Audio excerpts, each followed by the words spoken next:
आज हम हिंदी व्याकरण में एक नया पाठ पद परिचय लेकर आए हैं।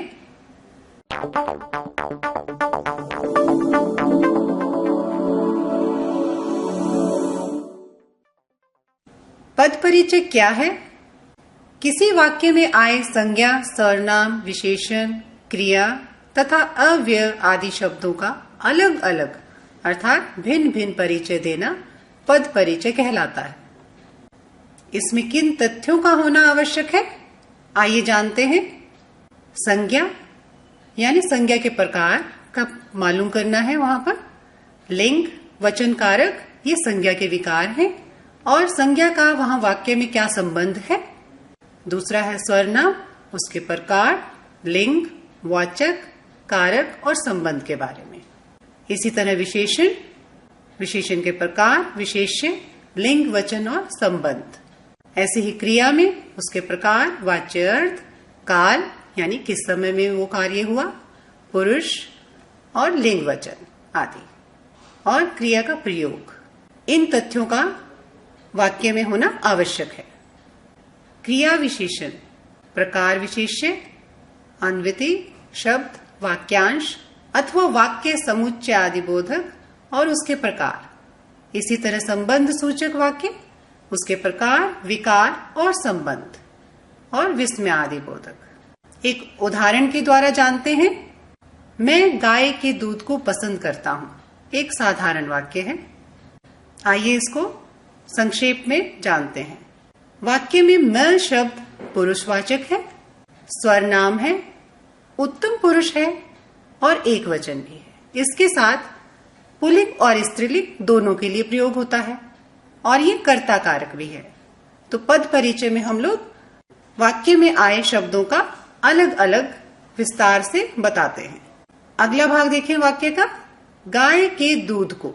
इसमें दूध को जो शब्द है वो जातिवाचक संज्ञा है, एक वचन है, स्त्रीलिंग है और कर्म कारक है। इसी तरह वाक्य का अगला भाग, पसंद करता हूं, ये क्रिया का कर्ता भी है और कर्म भी। एक और उदाहरण के द्वारा जानते हैं। जैसे साहिल यहाँ 10वीं कक्षा में पढ़ता है या पढ़ता था। इसमें साहिल संज्ञा है, व्यक्तिवाचक संज्ञा है, पुल्लिंग है और एक वचन है। इसके साथ साथ कर्म कारक भी है और कर्ता कारक भी है।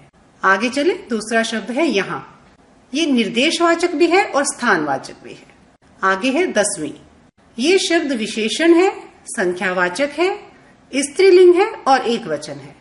वाक्य का अगला भाग, कक्षा में पढ़ता है या पढ़ता था। क्रिया विशेषण है, क्रिया का कर्ता है, जातिवाचक है, स्त्रीलिंग, एक वचन और इसके साथ अधिकरण में कारक भी है। एक और उदाहरण है, परिश्रम के बिना धन प्राप्त नहीं होता। यहाँ पर परिश्रम शब्द में संज्ञा है और वो शब्द पुल्लिंग है और एक वचन भी है।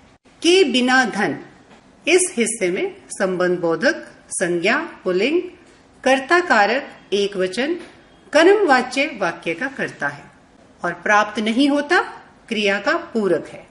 एक और उदाहरण, हिमालय संसार का सबसे ऊंचा पर्वत है। हिमालय शब्द संज्ञा है और व्यक्तिवाचक संज्ञा है, पुल्लिंग, एक वचन और कर्ता कारक। संसार का सबसे ऊंचा पर्वत, पर्वत शब्द यहाँ पे जातिवाचक संज्ञा है, पुल्लिंग है, एक वचन है, कर्म की भांति प्रयुक्त हुआ है और है अंतिम जो शब्द है क्रिया का कर्ता है।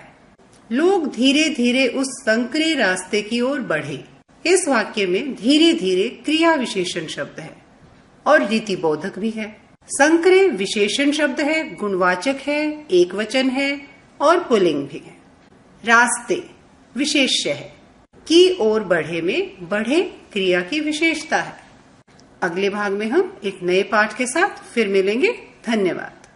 यहाँ पर हमारे हिंदी ग्रामर के कुछ लेसन, कबीर के दोहे, हिंदी लैंग्वेज के कुछ बेसिक लेसन्स और हिंदी मुहावरे आदि उपलब्ध हैं।